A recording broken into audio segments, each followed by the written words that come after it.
Breaking news tonight, a gorgeous young and gifted dancer, just 22, found dead in a burning car. The medical examiner discovers bleach in her throat. Lighter fluid and gloves found near her burning car tonight. Her family breaking their silence with a desperate plea for justice. Who killed their daughter? Mercedes. Good evening. I'm Nancy Grace. This is Crime Stories. I want to thank you for being with us.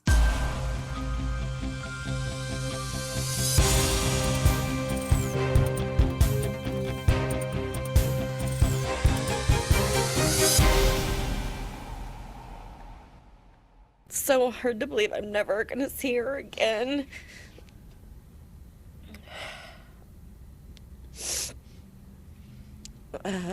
I miss her so much. She was so bright. She was such a beautiful, sweet, kind soul. She didn't deserve this.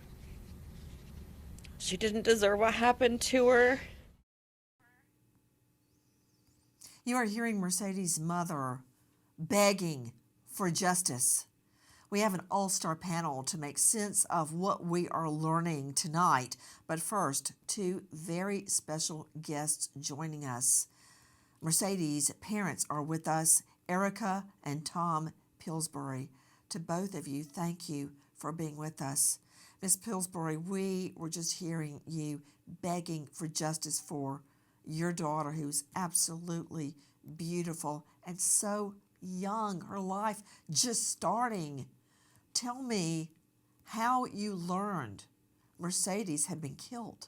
We had a knock at the door, and there were two gentlemen standing outside, and I shouted up to my husband. We had just come back from a cruise for my 50th birthday, and I said, "It looks like there's cops," and we kind of assumed it was probably something going on with the neighbors or something going on throughout the neighborhood. And they asked me, "Does Mercedes live here?"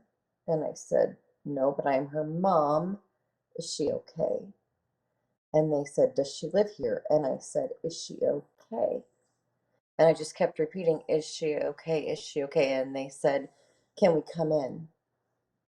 And I said, "I just want to know if she's okay." And they said, "No, we need to come in." And that's how we found out that she was dead. They told us that she was deceased. Those were the words that she used. And that they didn't have any other information beyond that. Mr. Pillsbury, thank you for being with us as well. Do you remember that moment? What is your memory of learning your 22-year-old girl was dead? Well, it was just really, really hard because when we come back from our trip, we drive by her place that she lived. And one thing I would always do is I would say to her, "Oh, I love you and I miss you. And I'm thinking of you." As we drove by, we did like we normally do. And in my heart, it's like if I would have just called her, I maybe things would have been different. So I had a lot of because we were tired. We had just flown back from the Caribbean, so we were really tired and we were hungry, and we didn't. And it just broke my heart. I screamed, I yelled, I didn't believe it was true. Um, I still to this day, it's hard to believe that it's true. It just completely shattered our lives in a moment. You were seeing shots of the Pillsburys, Erica and Tom, the parents of an incredibly beautiful girl. Just look at her. She looks like a runway model. What were their exact words, Tom? What did they tell you? Just that she's deceased? I know you had to have questions. Yes, they said she was deceased, and we asked more questions, but they wouldn't give me answers. How I actually found out what happened to my daughter is I looked it up on the internet. They told us where our daughter was was in Tonopah, Arizona. But I looked it up on the internet, and it said body found in burning car in Tonopah, Arizona. That's how I found out what actually happened to my daughter. When you would ask them, Tom, what happened, what would they say? We can't tell you that right now. It's an ongoing investigation. You're seeing a shot of her in the twirling teacups at Disney from Alice in Wonderland theme. So full of life, just 22, her whole world really just starting. Miss Pillsbury, do you remember asking over and over what happened to her, and what did they say? I asked over and over and over and over again. And I said, was she in a car accident? Did she kill herself? Like, why? Why? And they kept saying, we don't know, and we don't have an answer. We're trying to figure that out. They asked us 3 questions. Was she right or left-handed? Where was the address that she actually lived at? And did she have any reason to be near Tonopah, Arizona? Which How is why my far husband was that from your home? Tonopah from our home is probably about 120 miles. From Mercedes' house, it's probably about 70. 63, in that ballpark, 63 to 70 miles from her house. Would she have normally been there? No, it's in the middle of nowhere. It's if you're not familiar with Arizona, it's where she was found is on the interstate that is like one of the busiest interstates because it connects Arizona to LA. So there's a ton of traffic that are driving on that highway 24/7. When you saw that online, Tom, what went through your mind? Because why would she be there? Why would her car be on fire with her in the car, in the back seat, as I've read the report? Why would she be that far away from your home and her home? I honestly couldn't fathom why she was that far away from her home. she wasn't in her own But she car. actually was not in her own car. She was in another Oh, car. Her car was yes, found you're right. Yeah, she was You're found in right. another So car. Yeah. I'm very curious why she had been taken there. To Robin Dreek joining me, behavior expert, former FBI special agent, chief of the FBI Counterintelligence Behavioral Analysis Program, and author of Sizing People Up, a veteran FBI agent's manual for behavior prediction. Wow. Robin Dreek, you and I have seen similar scenarios. Both of us have as investigators and myself as a prosecutor. And there is typically a reason. A vehicle is, as the Pillsbury said, out in the middle of nowhere, set on fire. Explain. Yeah, obviously they were trying to, whoever the assailant was, the murderer was trying to get rid of the evidence, trying to get rid of her. And it was this whole thing just rings of sloppiness, potential stalker in here, and missing. They found gloves in the car, lighter fluid. I mean, just it just rings of a lot of things gone sideways in a lot of different ways. Another thing, I don't know that I would say that things are going sideways, because I believe that is exactly the killer's intention, to take this girl, look at her. Oh yeah, A gorgeous and I agree, 22-year-old Nancy. gifted dancer, to take her out in the middle of nowhere and burn that car with the hopes, and also in somebody else's car, so her car couldn't be traced back to her through the VIN number, which can endure a fire. Because if they got that VIN, which is basically etched onto a car, they could trace the VIN number on the car back to the owner, which would be Mercedes. So in a different car, not belonging to her, out in the, quote, middle of nowhere, and I guarantee you, Robin Dreek, the killer hoped her body would be burned beyond recognition. Right, and I agree, Nancy. And what I went by sideways on this one, I don't think it looked very sophisticated. It looks like a potential serial stalker who's just setting on his course of doing horrendous things in his life.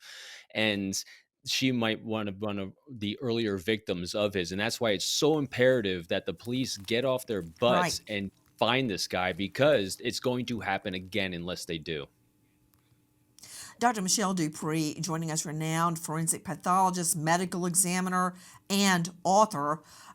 Dr. Dupree, you can't just set a car on fire and expect to get rid of DNA in bones. That doesn't happen. What would it take in order to totally destroy a human body? Nancy, it takes a lot harder than a vehicle fire can usually get. One thing that we've also found, though, is if that car was driven there by someone else, the soot and the interior side of that car can actually still yield fingerprints. If they touch that rearview mirror, that soot can act like fingerprint powder, and there may have been fingerprints on the rearview mirror or on the seat lever that moved it up or down. So there is still a lot to be done in this investigation. Also joining us from 12 News Phoenix, investigative reporter Bianca Bono. Bianca, thank you for being with us. Tell me what you can about the discovery of that car, the discovery of Mercedes, 22-year-old Mercedes, in the car, and apparently bleach in her throat. Yeah, Nancy, I think that's what's made this case so difficult to grasp for our community and why it's reached people nationwide is just the horrific nature in the way that Mercedes was found. Because, yes, as you guys have mentioned, she was found in a burning car on the I-10 freeway, a very busy freeway that connects Phoenix to Los Angeles. So it didn't take long for passerbys to report the burning vehicle to 911. But what's more disturbing is the torture that Mercedes endured before she was found burned. The medical examiner reported that they had found a bullet wound, a gunshot wound. She had bleach in her throat. Clearly, whoever did this to her, whether it was a person or a group of people, they wanted to send a clear message. And again, just how brazen they were in doing this to her and then lighting this car on fire on the I-10 freeway, the busiest freeway that we have in Arizona. They were trying to send a very clear message. So we were aware that a body had been found that night, but we were not aware that it was Mercedes Vega until months later. Investigators have been keeping information very close to the vest in this case. And here we are over a year later, and there are still no answers in terms of what happened to her. And more importantly, who's responsible. Well put, Bianca Bono.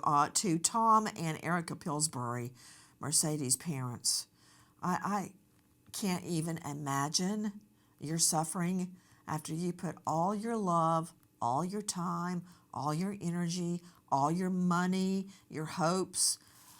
Really, a lot of parents, me, all the hopes I once had are all in my children now. I'm hoping for them and for their happiness and their joy and their success and their fulfillment. And then to learn this about your daughter, the fact, the circumstance of bleach in your daughter's throat. Who could do that to this beautiful girl? When did you learn this? We learned about the bleach in her throat about 6 months after she died, the day before they released her autopsy. They told us, they called and said, just to warn you, there was bleach in her throat. We've been told virtually nothing. We found things out mainly from the internet and from the media about our child. Everything from how she died in a fire, to that there was bleach in her throat, to seeing the last moments of her life on video that someone had posted on TikTok or Twitter or something. In the early morning hours of April 17th, the Harquahala Fire Department responds to a report of a burning car on the north-hand shoulder of the I-10 highway west of Tonopah, Arizona. Firefighters find a 2018 Chevrolet Malibu on fire. Once the fire is put out, a deceased human body is found in the rear passenger seat. At 1:15 a.m., Maricopa County Sheriff's deputies are called to a scene to assist the Arizona Department of Public Safety on a death investigation. Investigators are able to talk to the man who called law enforcement about the car on fire. Robert Miller tells officials he saw a person walking around the outside of the vehicle. To Bianca Bono joining us, investigative reporter with 12 News Phoenix. To me, that is stunning. The fact that we still don't have the killer, and there is a witness that spots a male walking around the car as Mercedes is inside and the car's on fire. Not only is there a witness on the I-10 freeway, but there are also video cameras all over Mercedes' apartment complex in Tempe where she was last seen.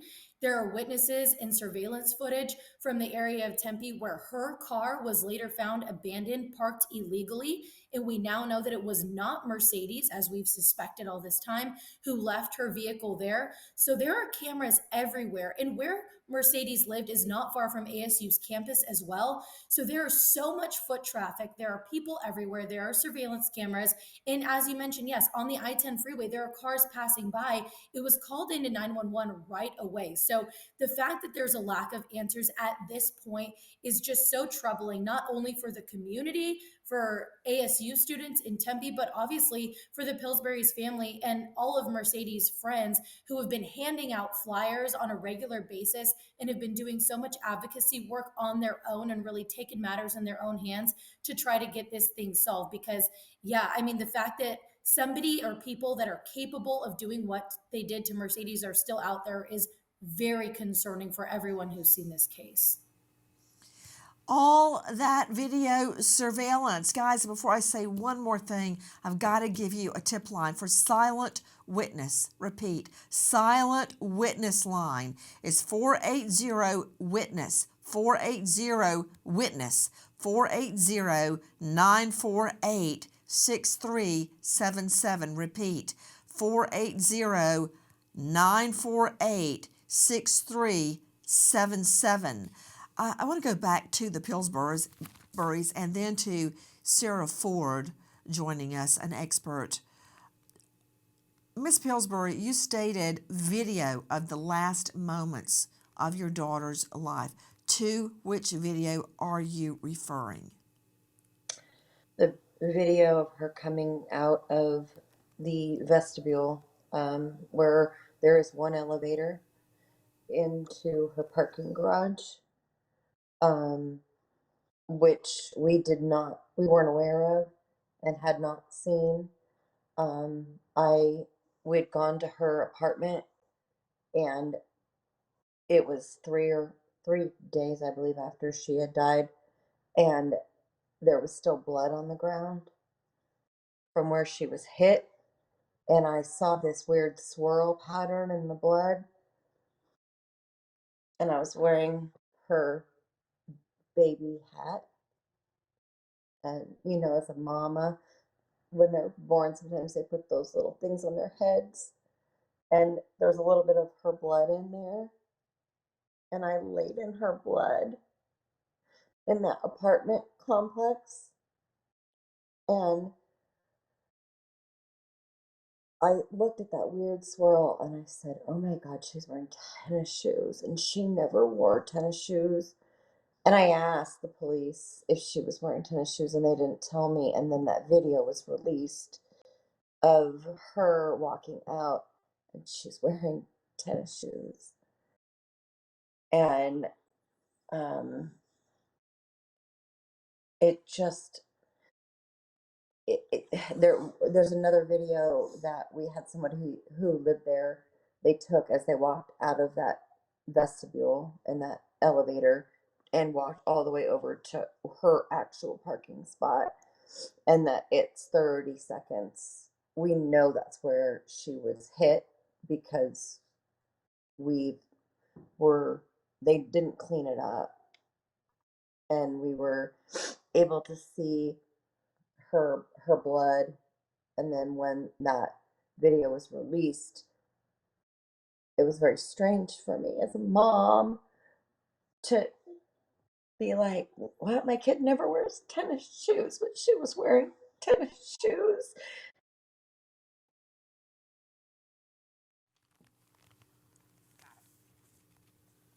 Why is that fact so important, Erica, that she was wearing tennis shoes?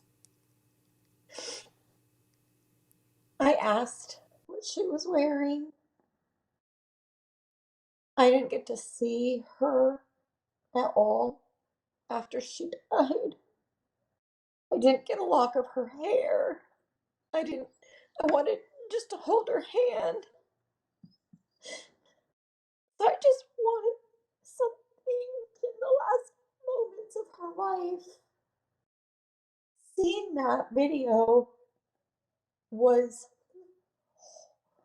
oh, it's so horrible. But seeing her for another time, one last time, was also a gift.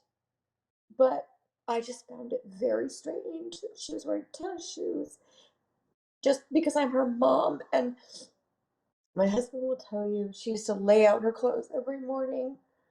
So she would choose an outfit before she went anywhere, and she just never wore tennis shoes, which is why we were like, she's going to Dave&Busters, because she wouldn't have been going out to Sushi. She wouldn't have been going anywhere that we could imagine other than Dave&Busters wearing tennis shoes, because she was, ready to play or ready to go have fun.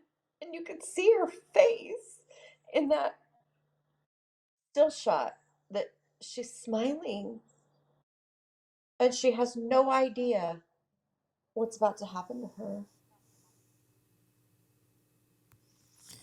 Miss Pillsbury, you stated that you did not see her again after she died. Is that right? Yeah. They let me walk into a room and she was in a body bag with the zipper on the back of it, so we weren't able to access it, with a heavy blanket on top of her. I've never seen a photo of her deceased.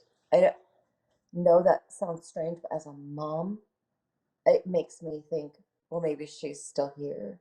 I mean, because all I can do in this world that I found myself in is wish that I wasn't in this place.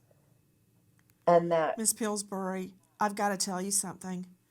I understand what you're saying, because when my fiance was murdered, he was shot so many times in his face, his head, his neck, his back. I didn't, at that young age, I didn't want to see him. So my last memory of him is when he drove away that morning. And since that time, it's been many, many years ago. To this day, I still have dreams that he's alive, about the black body bag, about being zipped open, but then there's nothing in there. Just all sorts of bizarre, horrible nightmares because I never saw him dead. yeah, So your desire to have seen her is justified. I get it. And I want to ask Mr. Pillsbury, I'm watching you look away, put your head down as your wife is recounting what she has lived through. What does it do to you as you hear her tell this horrible story again? It hurts me deeply, because I'm here for my family, my other children, and my wife, and to see us to go through this. And we're living a nightmare every single day. a lot of people are, moving on with their lives and doing what they have to do. But we, as a husband and wife, this is all we focus on. When I'm at the age in my life that all that matters to me is my wife, my children, and my granddaughter. That's it. That's all I really care about. And to lose one of my children and see what it's doing to my wife, it tears me apart. It's like that video that you showed. It's just to sit there and watch it is so hard, to know that my daughter didn't have a care in the world. And and then literally 30 seconds later, she was taken from us. And it's hard to put into words of what my heart is lost. And what my wife's heart is lost, because it's just, like she said, it's hard to realize that she's not here, because she's only 22, and she was just starting her journey in life. And for someone to take her away from us, at the nature of what they did, um, it just doesn't make any sense. And back to the gentleman's statement earlier where he said it was sloppy, it was done very sloppily. I agree 100%. Using fingerprints, investigators were able to identify the woman found inside the burning Malibu as 22-year-old Mercedes Vega.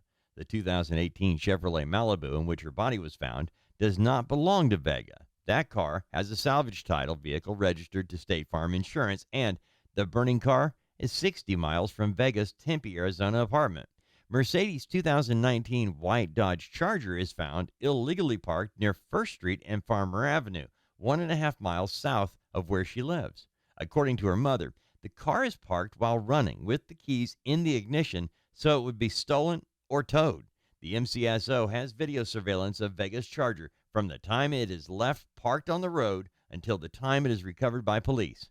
Vega did not park it where it was found. So if they've got video of it from the time it was parked till it was found by police, who parked it? Who got out of the car? It's not self-driving. It's not a Tesla. So who parked the car? Obviously connected to who murdered Mercedes. Joining me, Mercedes' parents, but I want to go out to Sarah Ford, a legal director, South Carolina Victim Assistance Network, former prosecutor of crimes on women and children. Sarah, thank you for being with us. Sarah, the burning aspect, leaving her by the side of the interstate, burning her like you'd burn trash out in the front yard ditch, just treating her like she's less than a person. It's absolutely awful, Nancy. It's devastating for Mr. and Mrs. Pillsbury. But even worse is how they appear to have been treated by law enforcement throughout the investigation. It's certainly understandable for investigators to want to keep information close to the vest, but for survivors of homicide to find out information from the internet, for the media, for the public to have information before Mr. and Mrs. Pillsbury is absolutely inexcusable. Absolutely. I'm curious, back to Bianca Bono joining us, investigative reporter, 12 News in Phoenix. Bianca, you mentioned earlier, and I'm hearing it again from our reporters at Crime Online, that there's video. And we were just hearing Dave Mack reporting that there's video of her Mercedes car from the time it was parked till the time police found it. So who parked it? That's not in the video. There's everything in the video but the perp. Right. And we have so many questions about this video. And we only recently got confirmation from the Maricopa County Sheriff's Office that surveillance video even exists. Months ago, the Pillsburys were asking publicly when they finally started speaking out, because to their credit, they remain quiet relatively about this case, giving investigators time to put all the pieces together. But for months, they've been asking, where's the surveillance footage? Where are the cameras? There are cameras everywhere. And also, for them to find out that there's surveillance footage from the apartment complex via social media, somebody at the apartment complex choosing to record this video and post it online, and not from investigators, is just really troubling. But yes, we know that there is surveillance footage out there. We've put in records as have several other investigative reporters, to try to get our own hands on this footage to see what work we can do to try to track down individuals. We haven't received any of that yet, and we're hoping to get it soon. But yeah, no question, there is video evidence in this case. What is in those video images, that's just unknown at this point. To Erica Pillsbury joining us, this is Mercedes' mom along with her dad, Tom. Erica, have you asked LE law enforcement, where's the video? Can I see the video? Of course, I've asked for all of the evidence. I've asked why won't you show it to us? Maybe we can identify the people in the video. Why haven't you brought us in and questioned us in any way? Why are we finding all of this out via other avenues besides law enforcement? What in the hay is going on, Bianca? Why is the mom just learning the facts? We have to tell her the facts. Why? That's not right.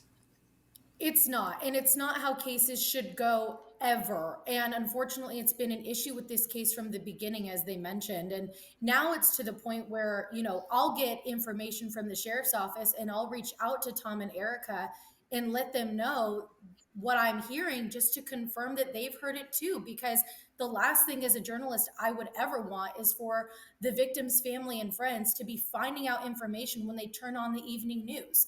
It's completely unacceptable. And we've been asking, why are authorities keeping this information so private? Why are they releasing it in the way that they are? We know that the sheriff's office is now working with federal partners. It's unclear exactly who, but we know they're not working alone in this case. But again, to go over 12 months without any answers and any really semblance of closure for these family and friends, it's just really disheartening. And we're hoping that things change as they move forward.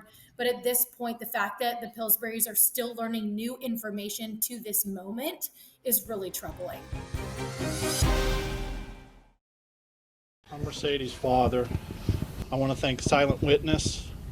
I want to thank all agencies that are involved in trying to solve this case and bring me peace for my wife and my other children. I want to thank the media for being here. I understand it's been kept quiet.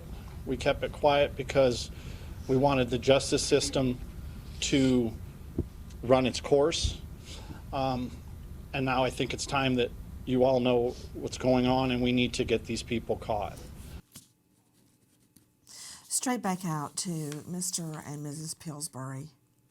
You are hearing Mr. Pillsbury speaking, begging for justice, begging for his daughter's killer to be caught. Miss Pillsbury, I see you breaking down in tears. Is it because you're learning new information? What is it? I miss my little girl. I'm frustrated. I feel alone in this. I feel that there's so much more that could be done that hasn't been done. I miss Mercedes so much. And I just can't understand why and how we are being told the things we're being told. And how I'm learning about my little girl and how she died. I'm trying to make sense of what we are learning too. Dr. Michelle Dupree joining us, renowned pathologist and medical examiner. What is conflagration? What is that? It's actually thermal injuries from fire. This unfortunate young lady was in a car that was burning, and she was still alive during part of that time. This is torture, no matter how you look at it. So when you say thermal injuries, what are you talking about? I'm talking about actually heat. Heat can cause damage as well as actually fire burning the body. This person was on fire part of the time. It's my understanding that she died of smoke inhalation. Would that be consistent with conflagration? Yes, it would. She was not alive for very long because there was no discussion of soot in her lungs, but there was soot in her nasal passages. So she would have died from the carbon monoxide rather, from the smoke. She would have died relatively quickly from that. Guys, I'm trying to piece together what happened just before Mercedes Vega was kidnapped and murdered. Listen. Mercedes Vega talks to her mom and dad on April 16. Erica and Tom Pillsbury are on the last day of their vacation in the Caribbean. Mercedes tells her mom she has plans to meet friends at Dave&Busters for dinner. Erica and Tom Pillsbury return to Santan Valley, Arizona the next day, April 17. Straight back out to Mercedes' parents. What was your understanding of what she was doing that day, that evening? We knew she had gone to Chipotle and gotten food and gone back up to her apartment. And we believe at that point, or I believe at that point, she was probably just considering staying in for the night. But there were several people asking her to come out and meet them. And ultimately, she made the worst decision to leave her apartment. And I believe that there was someone there waiting for her. And they took her away. To Robin That Dreek statement joining with the us go ahead, please. It's that statement that we had talked to her and said that she was going to. We did not talk to her. We were flying when all this took place, so we weren't even in. We were probably still in Miami at the time, so we actually physically never talked to her and knew she was going to David Buster's at all. That's just what we Was have that found out. It's through was that information. I just via wanted to text? clarify. We didn't Was that talk to, via yeah, she text? was talking to someone via text, not us. We were not Ah, involved in that I text. She see. knew we were out of the I country. see. Yeah, I just wanted to To make that Robin clear. We did Dreek, not. to Robin Dreek joining us, former FBI special agent. I want to talk to you about the forensic evidence because I can see video surveillance of Mercedes coming out from the elevator, going to her car. That is where she was attacked. I don't believe she was dead at that time because later bleach was poured into her mouth. Okay, so if she had already been dead at that time, I don't think the bleach would have occurred. That said, her car is caught on video surveillance. Remember, she's not taken in her car. Her car is taken there, and it's left far away, still running, keys in ignition, hoping somebody would steal it and they would be pinned with a murder. But the car should be full of forensic evidence, such as fingerprints or even DNA. I totally agree, Nancy. It's befuddling that we don't know more at this point. I think the victim assistance program has failed miserably, has been pointed out. And the amount of evidence, DNA evidence, video evidence, fingerprint evidence, I think should be overwhelming. It leads me to think that, again, I'm still caught on the stalker side of this thing, a potential serial stalker, but also potentially someone is either so isolated that we can't find them, or they're being protected by someone, and potentially someone undocumented, so there's no footprint to follow up on, or gross incompetence of the investigators. Now, let me understand from you, Bianca Bono, joining us, investigative reporter 12 News. Explain to me one more time. Her car that she owned was taken from where to where? It's unclear exactly where it was taken, but we know where it was found. It was found in Tempe, Arizona, not far from Mill Avenue, which is the busiest street in Tempe. It's essentially on Arizona State University's campus, and it was outside of a very popular restaurant. So authorities tell us that they found the car on April 18th. We know that Mercedes was last seen leaving her Tempe apartment complex late on April 16th. So where it was, taken from, exactly when it was dropped off yet, that information has not been publicly released. But again, investigators confirmed that they do have surveillance footage showing the car being dropped off at that spot in Tempe, where again, it was left running with the keys inside. To the Pillsburys, Tom and Erica Pillsbury speaking out for justice. What is your message tonight? The most important thing that I can say is to anyone here in Arizona, any child, any mother, any father, anyone, please just be aware. I just look around, share your location, tell people where you're going. Make it a habit to say, Mom, Dad, friend, brother, sister, I don't care who, I'm heading out down to my car. I'll text you when I get there.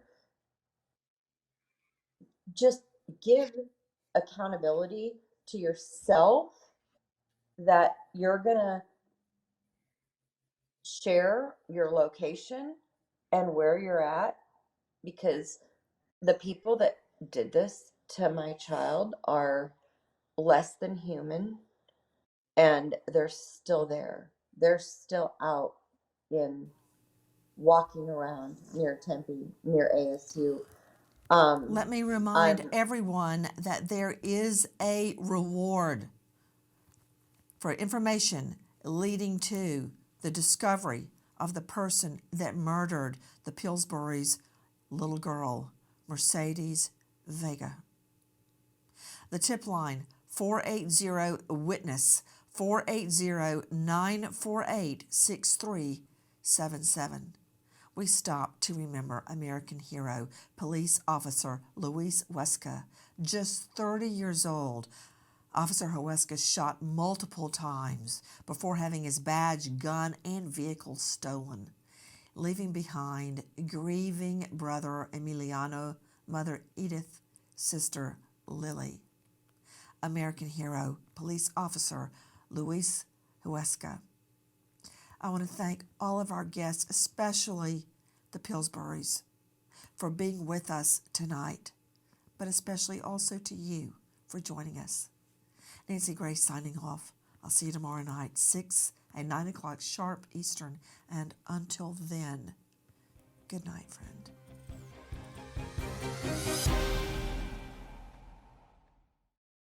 Guys, thank you for watching Crime Online with Nancy Grace here on YouTube. To get the very latest, subscribe to Crime Online here